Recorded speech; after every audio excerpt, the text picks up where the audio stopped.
تاب کے درگے تیرگی پیروی بہر توبہ درائے شباب غوی بشنو از گوش دل مثنوی مانوی در رہے صدق برتا مسمم شوی بشنو از گوش دل مثنوی مانوی در رہے صدق برتا مسمم شوی۔ بسم اللہ الرحمن الرحیم، الحمدللہ رب العالمین والصلاة والسلام علی سیدنا مولانا محمد سید الاولین والآخرین وعلی آلہ واصحابہ اجمعین، اما بعد۔ گزشتہ اس بارے میں گفتگو چل رہی تھی کہ مومن کی زندگی اور انسان کی زندگی بھی دنیا میں امید اور خوف کے درمیان چلتی ہے۔ دنیا کا سارا کاروبار امید اور خوف کے درمیان چل رہا ہے۔ آخرت کا معاملہ بھی امید اور خوف کے درمیان چلے گا۔ یہ اصول دنیا کا بنا دیا گیا ہے۔ اب آپ دنیا کی خوف اور امید کے بیچ میں رہ کر جو زندگی گزاری جاتی ہے اس کی مثال دیتے ہوئے پھر آخرت کی بات کو سمجھائیں گے۔ دائیے ہر پیشہ امید است بوک، گرچہ گردن شاز کوشش شد جدوک۔ جو کوئی پیشہ بھی انسان اختیار کرتا ہے اس کی جو محرک ہے، دائی ہے، اس کو انوائٹ کرنے والی چیز ہے، وہ یہی ہے، ایک امید اور تمنا۔ جب تک امید اور تمنا نہ ہو کوئی بھی آدمی کوئی کام کرنے کے لیے آگے بڑھتا ہی نہیں ہے۔ کاروبار کرنے والا امید کے ساتھ مجھے منافع ہوگا، میرا کاروبار چلے گا، حالانکہ اس کو یقین نہیں ہوتا کہ یقیناً میرا کاروبار چلے گا، ایسا کوئی نہیں کہہ سکتا، اس کو بھی معلوم ہے، لیکن ایک امید رہتی ہے، وہ امید اس سے کام کراتی ہے۔ یہاں تک کہ اسپورٹس میں آپ جائیے، ایک ٹیم کھیلنے کے لیے میدان میں اترتی ہے، یقین کے ساتھ نہیں اترتی بلکہ امید کے ساتھ ہی اترتی ہے، اور جو کوئی یقین کے ساتھ اترتا ہے وہ اوور کانفیڈنٹ ہو جاتا ہے اور کبھی کبھار چھوٹی ٹیم کے ساتھ بھی ہار جاتا ہے۔ تو یقین بھی نہیں چلے گا اور نا امیدی بھی نہیں چلے گی۔ نا امید آدمی ہمت ہار جاتا ہے میدان میں۔ تو اسی لیے کامیابی کا راستہ یہی ہے کہ پہلے امید ہو، امید اور تمنا کے ساتھ ہی وہ آگے بڑھے۔ گرچہ گردن شاز کوشش شد چدوک۔ انسان جب اپنے پیشے میں آگے بڑھتا ہے امید کے ساتھ تو اس امید کو حاصل کرنے کے لیے، اپنے مقصد کو حاصل کرنے کے لیے امید کے ساتھ وہ جو کچھ اس سے بن پڑتا ہے کرنے کے لیے تیار ہوتا ہے، چاہے اس معاملے میں اس کی گردن تکلے کی طرح جھک ہی کیوں نہ جائے، اپنی پوری کوشش کرتا ہے، 100% دیتا ہے۔ یہی تو ہے امید کا معاملہ، ہوتا ہی یہی ہے، 100% دو۔ یہی ہے امید کامیاب ہونے کا راز۔ با مدادا چوسوئے دکان رود، بر امید و بو کے روزی میدود۔ جب کاروبار کرنے والا صبح کو گھر سے نکل کر دکان کی جانب جاتا ہے تو یہی امید ہوتی ہے کمائی کی، کہ میں جاؤں گا، محنت کروں گا تو پھر کمائی شروع ہوگی، اور پھر اس کی تمنا ہوتی ہے کہ وہ کاروبار میں ترقی کرے۔ یہی امید اس کو کاروبار کرنے کے لیے دکان پر لے کے جاتی ہے۔ بو کے روزی نبودت چومی روی، خوف ہرما ہست تو چونی قوی۔ اور اگر کسی کو امید ہی نہ ہو تو وہ جائے گا کیوں؟ اگر کسی کو پتا چل جائے کہ ایسا کاروبار ہے جس سے کامیاب ہونے کی، جس میں کوئی امید نہیں ہے، آدمی وہ کاروبار کے میدان میں جاتا ہے؟ نہیں جاتا ہے۔ امید ہوگی تو ہی جائے گا۔ اگر محرومی کا ڈر ہے اس کے بعد بھی وہ امید کے سہارے آگے بڑھتا ہے، کیونکہ ڈر بھی رہتا ہے، یقین تھوڑی ہے کہ کاروبار چلے گا، نقصان کا بھی ڈر ہے۔ تو ڈر ہونے کے باوجود وہ ڈر کو خاطر میں نہیں لا کے امید کے بل بوتے پہ آگے بڑھتا ہے، اور یہی چیز اس کا اعتماد بنتی ہے، امید۔ اور اسی امید کے سہارے وہ اپنے کام میں مستعد ہوتا ہے، اور جو آدمی ایسا کرتا ہے وہ ترقی کرتا بھی ہے۔ خوف ہرمان ازل در کسب لوت، چوں نہ کردت سست اندر جستجوت۔ روٹی کمانے کے معاملے میں حالانکہ اس کو ایک ڈر بھی ہے کہ شاید میرا کاروبار نہ چلے، اس ڈر کے باوجود امید اس کو کام میں لگاتی ہے، وہ سست نہیں ہوتا، تو آپ پوچھتے ہیں کہ امید ایسی کیا چیز ہے کہ ڈر ہونے کے باوجود کہ شاید کاروبار نہ چلے آدمی پیچھے نہیں ہٹتا، اس کی ہمت ٹوٹتی نہیں ہے، سست نہیں ہوتا؟ کیوں ہے ایسا؟ گوئی گرچہ خوف ہرما ہست پیش، ہست اندر کاہلی خوف پیش۔ تو اگر آپ سے کوئی یہ سوال کرے کہ کیوں تیری جستجو میں تو سست نہیں ہوتا، تو یہ کہے گا کہ محرومی کا ڈر پیش نظر ہے، لیکن سستی میں یہ ڈر اور زیادہ ہے۔ یہاں پر جب میں امید کے ساتھ کاروبار کر رہا ہوں تو ایک طرف امید ہے کہ کاروبار چلے گا، دوسری طرف ایک ڈر ہے کہ شاید کاروبار نہ چلے، ٹھیک ہے؟ دونوں چیزیں سائملٹینیسلی چل رہی ہیں۔ تو شاید کاروبار نہ چلے والا جو ڈر ہے، اس سے زیادہ خراب بات یہ ہے کہ گھر میں ہاتھ پہ ہاتھ دھر کے بیٹھے، وہاں تو کچھ بھی نہیں ہوگا نا، یعنی سستی کا راستہ اختیار کریں گے تو وہ ڈر سے زیادہ خطرہ ہے، کیونکہ پھر بھی اس کے اندر امید تو ہے کاروبار کی، یہاں تو امید کچھ بھی نہیں ہے۔ تو دیکھیے کس طرح لاجیکل چیز ہوتی ہے جو انسان سوچتا ہے، میں کاروبار کروں گا تو نقصان کا ڈر تو ہے لیکن فائدے کی امید بھی ہے، لہذا امید کے بلبوتے پہ وہ نقصان کو جھیلنے کے لیے تیار ہو جاتا ہے۔ اگر وہ ہاتھ پہ ہاتھ دھر کر بیٹھے گا تو نہ امید ہے نہ ڈر ہے، لیکن یہ محرومی کا دروازہ ہے، کچھ حاصل نہیں ہوگا ایسے آدمی کو، اسی لیے وہ کیا کرتا ہے، ہمت کر کے آگے بڑھتا ہے۔ ہست در کوشش امیدم پیشتر، دارم اندر کاہلی افزو خطر۔ کوشش میں مجھے زیادہ امید ہے اس لیے میں کوشش کرتا ہوں، یہ کہتا میں کوشش کر رہا ہوں، اس میں مجھے زیادہ امید ہے، جبکہ سستی میں صرف خطرہ ہی خطرہ ہے، کوئی فائدہ حاصل نہیں ہوگا۔ گھر میں اگر بیٹھے رہیں گے، سستی کا مظاہرہ کریں گے تو کچھ نہیں ہوگا۔ اب اگر کچھ کوشش کریں گے دیر سے ہی صحیح، کبھی نہ کبھی تو فائدہ ہو ہی جائے گا، کبھی نہ کبھی تو کاروبار جم ہی جائے گا، یہ تو ہوتا نا۔ تو سستی اچھی چیز نہیں ہے پھر بھی۔ بس چرا در کار دی اے بدگما، دامنت میں گیر دی خوف زیاں۔ اب آپ یہاں پر یہ کہتے ہیں کہ دنیاوی معاملات میں تم اس طرح سے سوچتے ہو تو پھر دین کے کام میں بدگمانی کیوں ہے؟ یہاں پر نقصان کا خوف برابر ستا رہا ہے اور تم پیچھے ہٹ رہے ہو۔ میں اگر ایسا کروں گا تو میری زندگی کیسے چلے گی، میں اگر یہاں خرچہ کر دوں گا تو میری ضرورت کہاں سے پوری ہوگی؟ اس طرح سے جو تم شکوک و شبہات پیدا کر رہے ہو اور یہاں پر تمہاری امید کام نہیں کر رہی ہے، ایسا کیوں ہو رہا ہے؟ جبکہ یہاں پر تمہارا امید کا تمہارے ساتھ رہنا دنیاوی معاملات سے زیادہ ضروری ہے۔ کرو، اللہ تعالیٰ کی رحمت سے امید ہے کہ اس کا اجر اللہ تعالیٰ ضرور دے گا، ایسا کیوں نہیں بولتے؟ کیوں ڈرتے رہتے ہو کچھ کرنے سے؟ یا ندیدی کہلئی بازار ماں، درچ سودن دم بیاؤ اولیاء۔ کیا تم نے دیکھا نہیں ہے کہ ہمارے بازار والے، آخرت کے بازار والے جو انبیاء اور اولیاء کی شکل میں گزرے ہیں، انہوں نے دنیا کو کیسے چھوڑ دیا اور کتنے نفع میں ہیں؟ ان کے نفع کو تو دیکھو کم از کم، کتنا فائدے کا سودا کیا ہے انہوں نے، دنیا کو نظر انداز کر کے آخرت کو اختیار کیا۔ آج ان کے کیا شانیں ہیں وہ تو دیکھو کم از کم۔ زی دکان رفتن چکاں شاں رو نمود، اندری بازار چک بستند سود۔ یہ وہ دکان تھی دنیا کی، انہوں نے اس دکان کو خدا حافظ کر دیا۔ تو دکان تو ان کے پاس سے چلی گئی لیکن کان مل گیا ان کو۔ دکان انہوں نے چھوڑ دی دنیا کی تو ان کو آخرت کا کان مل گیا اور زبردست نفع کمایا انہوں نے۔ کیسا نفع کمایا؟ اگر آپ کو دکان چھوڑ دو کان ملے تو آپ فائدے کے میں رہیں گے یا نقصان میں رہیں گے؟ وہی بات آپ بتا رہے ہیں، دکان چھوڑو کان ملے گی۔ آتشارا رام چوں خلخال شد، بہر ایرا رام چوں حمال شد۔ اس کے بعد ان کی وہ شان ہو گئی، انہوں نے دنیا کی دکان کو چھوڑ دیا، آخرت کی کان ان کو حاصل ہو گئی، تو ان کی شان یہ ہو گئی کہ آگ ان کے پاؤں کے پازیب کی طرح ان کی فرما بردار ہو گئی، ان کو آگ میں ڈالا گیا تو آگ گلزار بن گئی۔ آتش آرا رام چوں خلخال شد، خلخال کہتے ہیں اینکلٹ، اگر آپ ہاتھ پہ پہنتے ہیں تو اس کو بریسلٹ کہتے ہیں نا، اگر اینکل میں پہنا جاتا ہے تو اس اینکلٹ کہتے ہیں۔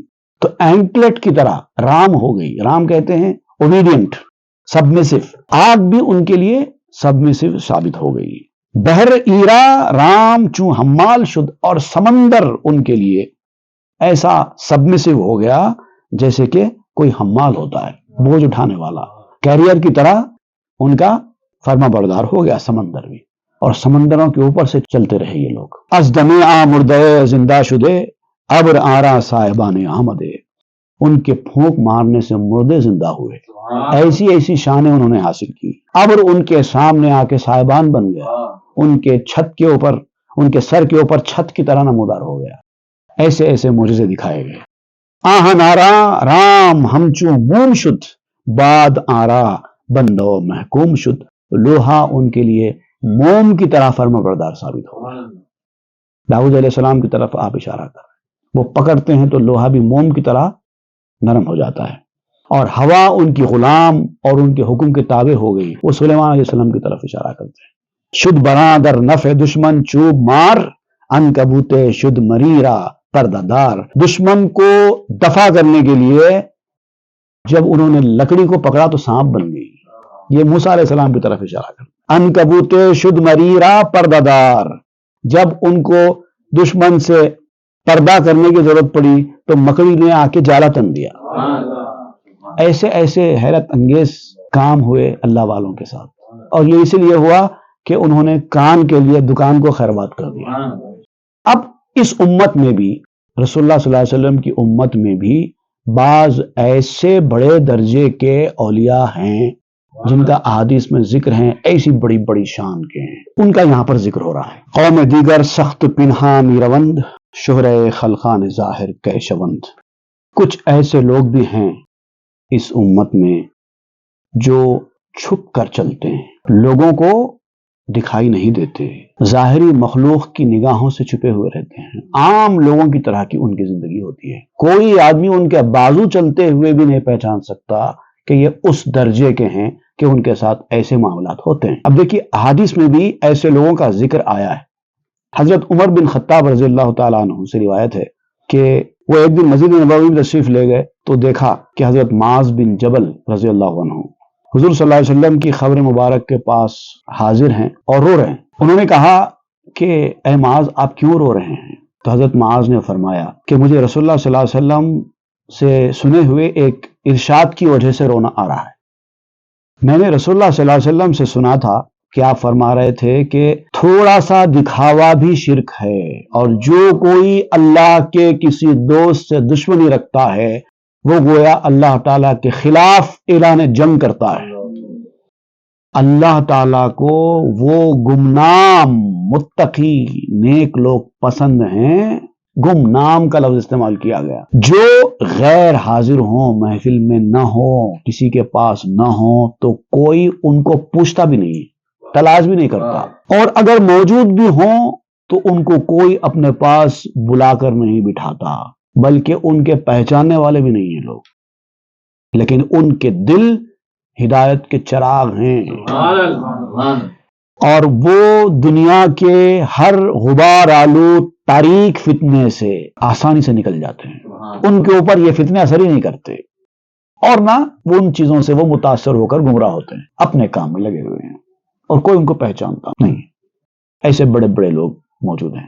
ایک اور حدیث شریف میں، بخاری شریف کی مشہور حدیث ہے، حضرت ابو ہریرہ رضی اللہ تعالیٰ عنہ روایت کرتے ہیں، حضور صلی اللہ علیہ وسلم نے ارشاد فرمایا ان اللہ قال من عادى لي وليا فقد آذنته بالحرب، اللہ تعالیٰ فرماتا ہے کہ جو کوئی میرے کسی ولی کے ساتھ دشمنی کرے تو میں اس کو جنگ کی دعوت دیتا ہوں، میرے ساتھ آؤ اور میرے ساتھ جنگ کرو۔ وما تقرب الی عبدی بشیء احب الی مما افترضت علیہ، اور کوئی بھی ایسا بندہ جو اپنے فرائض کے ذریعے میرا تقرب حاصل کرتا ہے، اس سے زیادہ تقرب کسی کو نہیں ملتا۔ اور یہی نہیں، فرائض کے ذریعے تقرب حاصل کرنا تو اپنی جگہ پر بہت بڑا ہے، نوافل کے ذریعے بھی تقرب حاصل ہوتا ہے اللہ تعالیٰ کا، اور جب نوافل کے ذریعے اللہ کا تقرب حاصل ہوتا ہے تو کیا ہوتا ہے، اس کا ذکر ہو رہا ہے آگے کی حدیث میں، وَمَا يَزَالُ عَبْدِي يَتَقَرَّبُ إِلَيَّ بِالنَّوَافِلِ حَتَّى أُحِبَّهُ، کوئی میرا بندہ جب کثرت نوافل کے ساتھ میرا تقرب حاصل کرتا ہے اس وقت تک جب تک کہ میں اس سے محبت کرنے لگتا ہوں، ایک وقت کے بعد اللہ تعالیٰ اس بندے سے محبت کرنے لگتا ہے۔ فَإِذَا أَحْبَبْتُهُ، اور جب میں اس سے محبت کرنے لگتا ہوں، یعنی اللہ کا محبوب بندہ جب کوئی بن جاتا ہے تو اس کے ساتھ کیا ہوتا ہے وہ ہو رہا ہے، فرمایا جا رہا ہے کنت سمعہ الذی یسمع بہ، اللہ تعالیٰ فرماتا ہے کہ میں اس کا کان بن جاتا ہوں جس سے وہ سنتا ہے، میں اس کا کان بن جاتا ہوں جس سے وہ سنتا ہے، وَبَصَرَهُ الَّذِي يُبْصِرُ بِهِ، میں اس کی آنکھیں بن جاتا ہوں جس سے وہ دیکھتا ہے، وَيَدَهُ الَّتِي يَبْطُشُ بِهَا، اور میں اس کا ہاتھ بن جاتا ہوں جس سے وہ کوئی چیز پکڑتا ہے، اور یہی نہیں بلکہ آگے ذکر ہو رہا ہے وَرِجْلُهُ الَّتِي يَمْشِي بِهَا، میں اس کا پاؤں بن جاتا ہے، میں اس کا پاؤں بن جاتا ہوں جس سے وہ چلتا ہے، وَإِنْ سَأَلَنِي لَأُعْطِيَنَّهُ، اور جب وہ کوئی چیز مجھ سے مانگتا ہے تو میں اس کو دیتا ہی دیتا ہوں۔ اب یہاں پر بھی جو ہے جو لفظ استعمال ہوا ہے لَأُعْطِيَنَّهُ، تاکید کے ساتھ ضرور دیتا ہوں، وَلَئِنِ اسْتَعَاذَنِي لَأُعِيذَنَّهُ، اور جب وہ کسی چیز سے میری پناہ میں آتا ہے تو میں اس کو پناہ بھی ضرور دیتا ہوں۔ تو یہ جو درجے کے بندے ہیں وہ اسی امت میں پائے جاتے ہیں،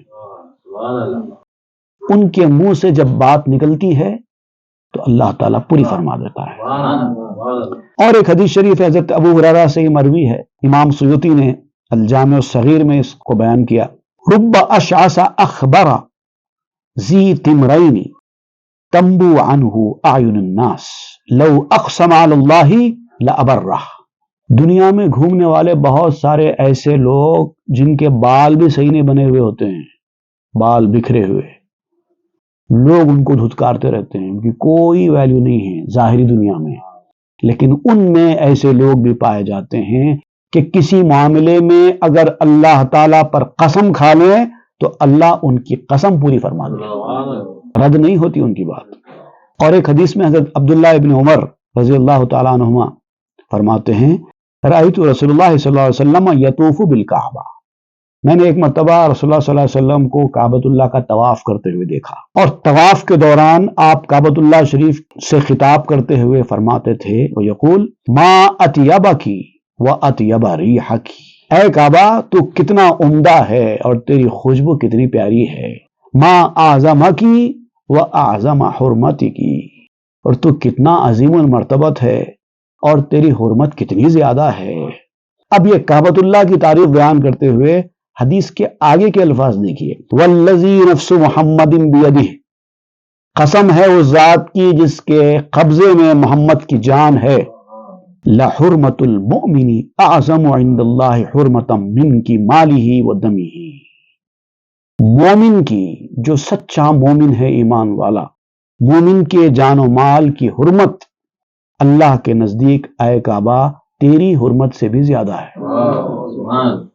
اور اس کے بعد حضور صلی اللہ علیہ وسلم نے فرمایا وَأَن نَظُنُّ بِهِ إِلَّا خَيْرًا، اس لیے ہم کو مومنین کے بارے میں اچھا گمان رکھنا چاہیے، پتہ نہیں کون کس درجے کا ہے، اہل ظاہر ہو تم، یاد اتنا رکھو سب کے بارے میں رائے نہ قائم کرو، باطنی طور پر میرے اللہ نے کون جانے کسے کیسا درجہ دیا۔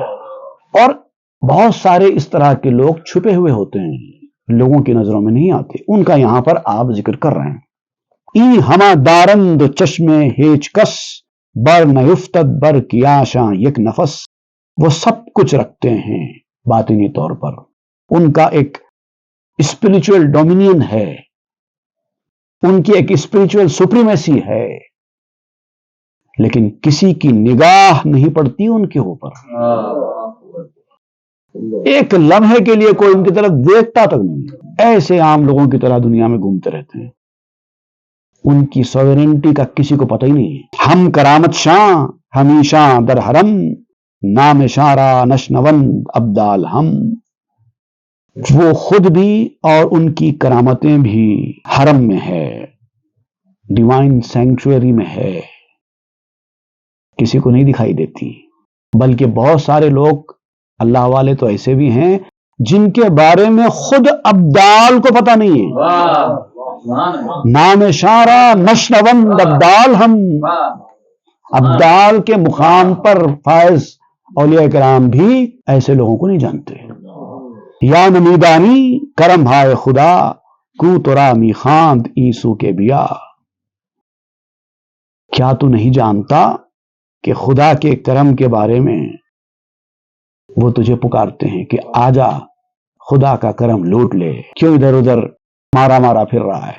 شش جہت عالم ہما اکرام اوست، ہر طرف کہہ بن گری اعلام اوست. دنیا جہاں کے جتنے ڈائریکشنز ہیں نا، 6 ڈائریکشنز ہیں نا، ہر طرف ان کے لیے اکرام ہے. اگر غور کرو تو جس طرف منہ کرو ان کی نشانیاں ملیں گی. اور ایسا نہیں ہے کہ اس طرح کے لوگ ایک پرٹیکولر قوم کے لیے آئے یا ایک خاص زمانے کے لیے آئے، ایسا نہیں ہے، بلکہ اس طرح کے لوگ ہمیشہ سے آتے رہے ہیں اور ہمیشہ آتے رہیں گے. آج بھی دنیا میں ایسے لوگ موجود ہیں. اب یہ ہے کہ دکھائی کسی کو نہیں دیتے. چوں کریم گویدت آتش درا اندر آزودو مگو سوزد مرا. تو ایسے لوگ جب تم کو کوئی حکم دیں تو فوری کر لینا چاہیے. جب کریم کرم والے لوگ تجھے کہے کہ آگ میں آ جا تو تجھے کود جانا چاہیے. اندر آزود، جلدی کے ساتھ اندر آ جاؤ. مگو سوزد مرا، یہ مت کہو کہ آگ تو مجھے جلا دے گی. کوز آتش نرگسو نسری کنت وز میانش غنچہا سربر زنت.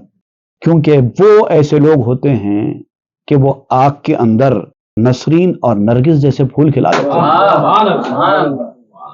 اور اسی آگ کے اندر غنچے کھلتے ہیں. در حقیقت آتشس حیبت چو ماست گازرے دستار خانے انبیاس.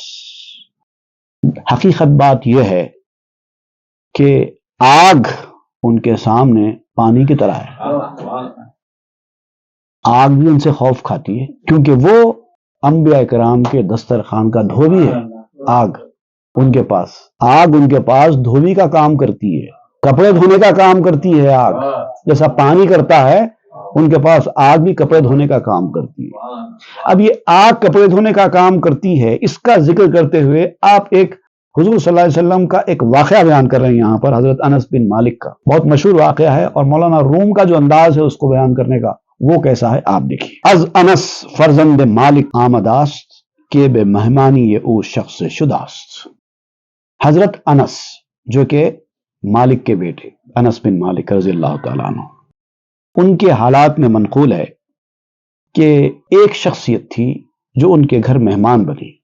ایک مرتبہ آئی وہ شخصیت حضرت انس بن مالک کے گھر، کھانا کھائی اور چلی گئی. وہ حکایت کرد کز باد تام دید انس دستار خاں را زرد فام. اس کے بعد کیا ہوا کہ ان کے چلے جانے کے بعد حضرت انس بن مالک نے دیکھا کہ کھانا کھانے کے بعد دسترخوان پیلا ہو گیا ہے، دھبے لگ گئے ہیں. جیسا کہ تیل کی چیزیں جب کھاتے ہیں تو دسترخوان پہ گر جاتے ہیں. اور حضرت انس بن مالک نے یہ بھی دیکھا کہ وہ میلا ہو گیا ہے دسترخوان کھانا کھانے کے بعد. شرکنو آلودہ گفت اے خادمہ اندر افکن در تنور شیک دما. تو آپ نے اس میلے ہونے والے دسترخوان کو، ڈرٹی اینڈ اسٹینڈ تھا نا، شرکنو آلودہ کہتے ہیں ڈرٹی اینڈ اسٹینڈ، اس دسترخوان کو اٹھایا اور آپ کی خادمہ سے کہا کہ اے خادمہ یہ دسترخوان لے جا اور اس کو تنور میں ڈال دے، آگ کے تنور میں ڈال دے. در تنور پر ز آتش در فگند آزما دستار خارا ہوش مند. آگ سے بھرے ہوئے اس تنور میں اس خادمہ نے اس کو لے جا کر ڈال دیا فوری. حضرت انس بن مالک کا حکم ہوا، خادمہ نے فوری اس دسترخوان کو لے جا کر اس جلتے ہوئی آگ کے تنور میں ڈال دیا. جملہ مہمانہ دراں حیران شدند انتظار دودھ کندوری بدند. اب یہ منظر دیکھ کر جو دیگر مہمان تھے جو رکے ہوئے تھے سب حیران ہو گئے کہ یہ کیا کر دیا، کپڑے کا دسترخوان ہے اس کو آگ میں کیوں ڈال دیا. سارے حیران ہو گئے. بعد ایک ساتھ براورد از تنور پاک و اسپید و ازاں اور ساخ دور. تھوڑی دیر کے بعد پھر اس دسترخوان کو اس تنور سے نکالا گیا تو دیکھا تو وہ دسترخوان جو میلا ہو چکا تھا صاف ہو چکا ہے اور اس کا سارا میل کچیل دھبے ختم ہو چکے ہیں اور دسترخوان سے ہی سلامت ہے. قوم گفتند اے صحابی عزیز چون نسوزید و منقع گشت نیز، تو لوگوں نے کہا کہ اے معزز صحابی دستر کیوں نہ جلا، آگ میں ڈال دیا گیا کپڑے کا دستر کیوں نہ جلا، اور نہ صرف یہ کہ دستر نہیں جلا بلکہ صاف ہو کر باہر آیا، اس کے پیچھے کیا راز ہے؟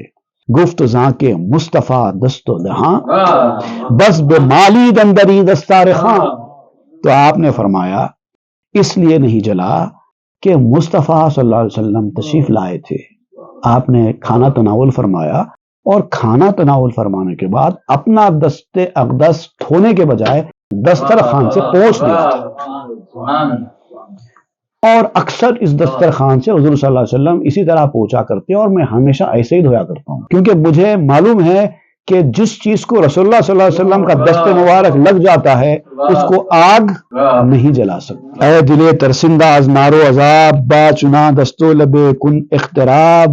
اب یہاں پر کچھ وقت کے لیے یہ واقعہ روک کر مولانا روم کہتے ہیں کہ اے آگ سے عذاب سے ڈرنے والے دل، اے وہ شخص جو آگ سے عذاب سے ڈرتا ہے، تجھے کیا چاہیے؟ ایسے ہاتھ اور ایسے ہونٹ سے نزدیک ہو جا جو تجھے مس کر لے تو تو آگ میں جل نہ سکے۔ چو جماد را چنی تشریف داد جان عاشق را چہا خواہت کشاد۔ جب ایک بے جان چیز کو جس کے اندر کوئی جان نہیں تھی ایسی شرافت، ایسی عزت، ایسا مقام مل گیا کہ وہ چیز آگ میں جل نہیں سکی، تو پھر جو اپنے آپ میں عاشق ہے اس کا کیا ہوگا؟ وہ کہاں سے جل پائے گا آگ میں؟ عاشق کی جان کو کتنی کشادگی حاصل نہیں ہوگی اگر وہ اس سے مس ہو جائے۔ وہ دست اقدس اگر کسی کے جسم سے مس ہو جائے تو اس کے جسم کو کیا نقصان ہو سکتا ہے؟ مر کلوخ کعبہ چون قبلہ کرت خاک مرداں باش اے جان در نبرد۔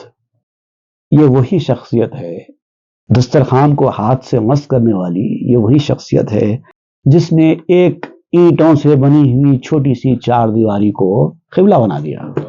ان کی مرضی سے کعبۃ اللہ قبلہ بنا نا، اللہ تعالیٰ نے کعبۃ اللہ کو قبلہ بنانے کا حکم اپنی مرضی سے نہیں دیا بلکہ رسول اللہ کی خواہش پر دیا، تو ان کی مرضی کی وجہ سے کعبۃ اللہ قبلہ بنا ہے۔ تو اے جان دنیا کے اس معرکے میں ان کی خاک بن جا تو پھر تجھے بھی وہ مقام حاصل ہو جائے گا۔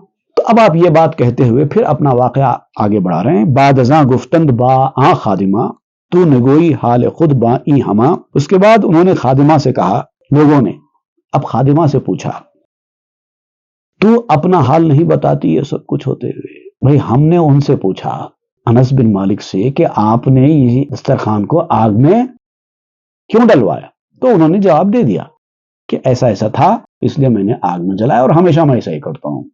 لیکن اے خادمہ تجھے تو یہ پتہ نہیں تھا، کیوں فگندی زود از گفتوے گیر منہ بردست در اسرار پہ، ان کے کہنے سے تو نے جلدی کیوں ڈال دیا؟ اگر انس بن مالک نے خود یہ دسترخوان اپنے ہاتھ سے آگ میں ڈالا ہوتا تو ہم کو سمجھ میں آتا تھا کہ ان کو اس کی پیچھے کا راز معلوم ہے، لیکن انہوں نے تجھے حکم دیا کہ آگ میں ڈال دے، تجھے تو نہیں معلوم تھا کہ آگ نہیں جلائے گی دستر کو، تو پھر تو نے جلدی لے جا کر دسترخوان آگ میں کیوں ڈال دیا؟ انس بن مالک کو تو راز کا پتہ تھا، تجھے تو راز کا پتہ نہیں تھا۔ ان چنی دستار خان قیمتی چون فگندی اندر آتش ایستی، اے بی بی یہ تو بڑا قیمتی دسترخوان تھا اور تجھے تو اس راز کا پتہ بھی نہیں تھا، پھر تو نے آگ میں اس دسترخوان کو ڈالنے میں جلدی کیوں کی؟ گفت دارم بر کریمہ اعتمید نیستم ذکرہ میں ایشان نا امید۔ اب اس خادمہ نے جواب دیا لوگوں کو، مجھے بزرگوں کے کہنے پر اعتماد ہے، میں بزرگوں کے کرم سے نا امید نہیں ہوں۔ انس بن مالک جیسی شخصیت نے اگر کہا ہے کہ اس دستر کو آگ میں ڈال دو تو میں کون ہوتی ہوں سوچنے والی؟ مطلب یہ کہ جب بڑے لوگوں نے کہہ دیا کر دو تو یہ آگے پیچھے سوچنا ہمارا کام ہی نہیں ہے، ڈال دو تو ڈال دیا، ختم۔ میر زے چبود اگر او گویدم در رو اندر آئین آتش بے ندم۔ ارے یہ کپڑے کا ٹکڑا تو کیا چیز ہے، اگر وہ مجھے کہیں کہ آگ میں کود جا تو میں کود جاؤں گی۔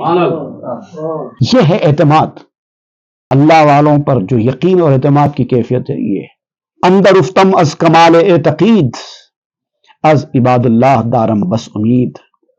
اپنے پکے اعتقاد کی وجہ سے میں آگ میں بھی چلی جاؤں گی، میں اللہ کے نیک بندوں سے بہت امید ہے، ان کے حکم کی تعمیل کرنے سے میرا نقصان کبھی نہیں ہو سکتا، پکا یقین ہے مجھے۔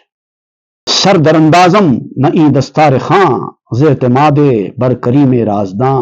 کرم والے اللہ کے نیک بندوں کی حکم پر، ان کے بھروسے پر یہ دسترخوان تو بہت معمولی چیز ہے، میں تو اپنا سر بھی ڈالنے کے لیے تیار ہوں۔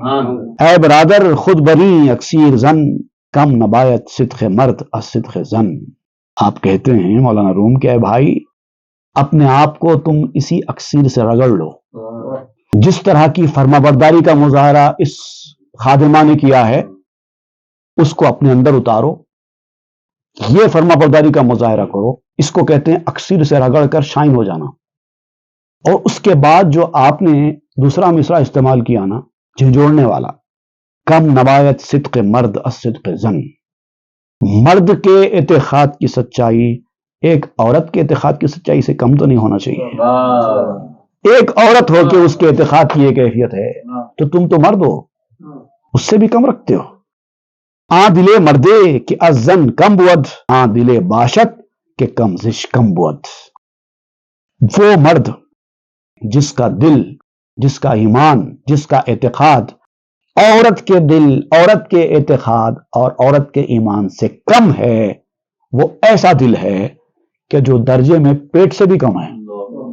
حالانکہ دل کا درجہ بہت بڑا ہوتا ہے، جسم کا کوئی عضو بھی دل کے مقابلے میں کچھ بھی نہیں ہے، لیکن آپ کہتے ہیں اگر ایسا دل نہیں ہے تو پھر پیٹ سے بھی کم درجہ ہے تمہارا دل۔ اب یہاں پر آپ مختلف ایسے حیران کن واقعات، معجزات، کرامتیں بیان کرتے چلے جائیں گے۔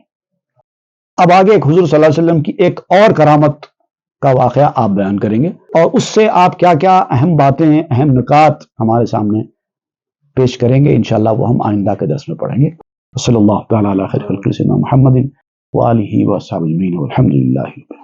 تاب کے در لگے تیرگی میں روی، بہر توبہ درائے شباب غوی، بشنو از گوش دل مثنوی معنوی، در رہے صدق برتا مسمم شوی، بشنو از گوش دل مثنوی معنوی، در رہے صدق برتا مسمم شوی۔